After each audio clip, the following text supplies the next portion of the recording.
इतना सारा काम करने के बाद अरविंद केजरीवाल को मोदी जी ने क्या सिला दिया? उठा के जेल में डाल दिया। जेल में डाला तो कोई बात नहीं, नाराजगी थी, गुस्सा थी, डाल दिया जेल में।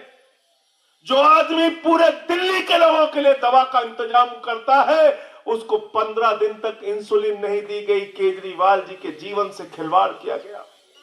मनीष सिसोदिया जिन्होंने आपके बच्चों के लिए अच्छी शिक्षा का इंतजाम किया, उनको 17 महीने तक जेल में रखा गया।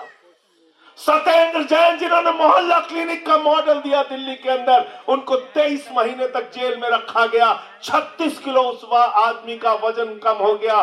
मैं जो आपकी आवाज को संसद में उठाता हूं, मुझे पकड़ के 6 महीने जेल में रखा। मैंने कहा बेईमानो, चाहे जितना जेल में डाल दो, तुमसे लड़ने का काम करेंगे, ना रुकेंगे, ना झुकेंगे, ना डरेंगे। गलत तो नहीं कह रहा हूं? डरना है क्या इनसे? डरना है क्या? डरना है क्या?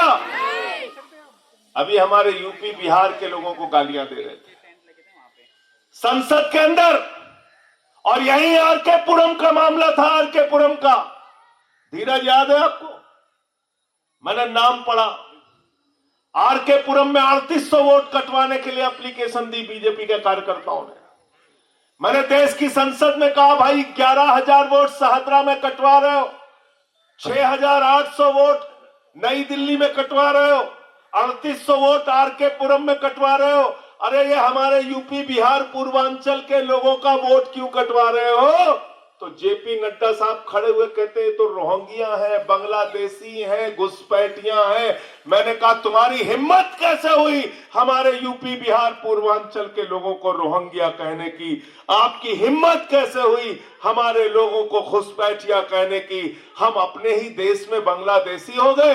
तो इसलिए मैं आपसे कहने के लिए आया हूं कि गालीबाजों को वोट की ताकत से जवाब देना। देना है नहीं देना? सब लोगों को तैयार हो? सब लोग जो लोग आपको गालियां दे रहे हैं, इनको वोट की ताकत से जवाब देना। बीजेपी वालों को तो सिर्फ गाली देना आता है। एक उनका कैंडिडेट है रमेश बिदुड़ी, बताओ हमारी महिला सीएम को गाली दे रहा है, कांग्रेस पार्टी के नेता को गाली दे रहा है। गालीबाज हो। अभी देखिए आप, कल केजरीवाल साहब की गाड़ी के ऊपर हमला किया, पत्थर फेंका।